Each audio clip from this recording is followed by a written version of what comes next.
Let's find out what refers to the backend development, various types of backend languages, and what you can do with them. Backend is everything that happens behind the scene, on the server. The user sees and interacts with the front-end side that is connected with the backend side, where all the magic actually happens. The data is stored and retrieved, the logic is created, and results are calculated. It's like a mix of the server, databases, APIs, and operating systems that powers a front-end. A backend developer is concentrated on creating the logic of the system, implementing algorithms, and problem-solving. That's why knowledge of web architecture, databases, algorithms, and data structures are very important in terms of backend development. There are two types of backend programming: object-oriented, that focuses on the creation of objects, and functional, that is more action-based. One of the most popular object-oriented languages is Java. It is extremely versatile and flexible due to the Java virtual machine.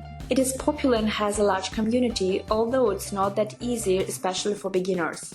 Java is used for web and mobile development, as did the language of Android. It is very popular in enterprise applications. Over 2,000 companies use Java in their tech stacks, such companies as Google, Alibaba, Uber, LinkedIn, Groupon, eBay, Slack, and many others. Another highly versatile object-oriented language is Python, but in comparison with Java, it is much more simple and easy to learn, although it is not an exceptionally popular language in the industry. Python is really good for data-driven websites. Mozilla, Quora, Uber, and Netflix use Python. It is used for web development, quick automation, and more. Python is similar to Ruby, another language that allows you to create some basic tasks with one line of code. Ruby is used by such companies as Shopify, Twitch, DigitalOcean, and others. It is great for prototyping and can be also used for web and mobile development, games, and is popular in the startup community. It is fast-moving language and it's pretty much web-only. PHP is another very popular programming language. Near 9,000 companies use it, like WhatsApp, Wikipedia, Facebook, and WordPress.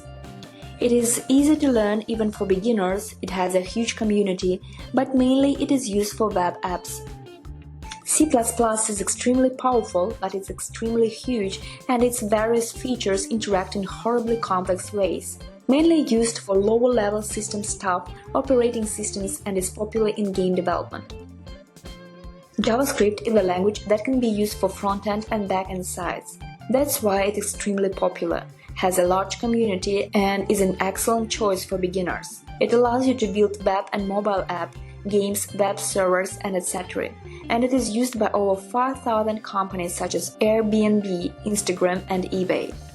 These are just some most popular languages, but there are others and a whole group of modern languages.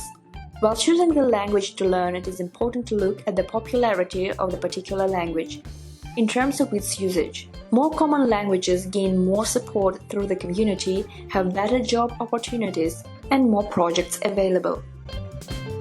Please write in comments why you've decided to become a web developer and what topics you are interested in.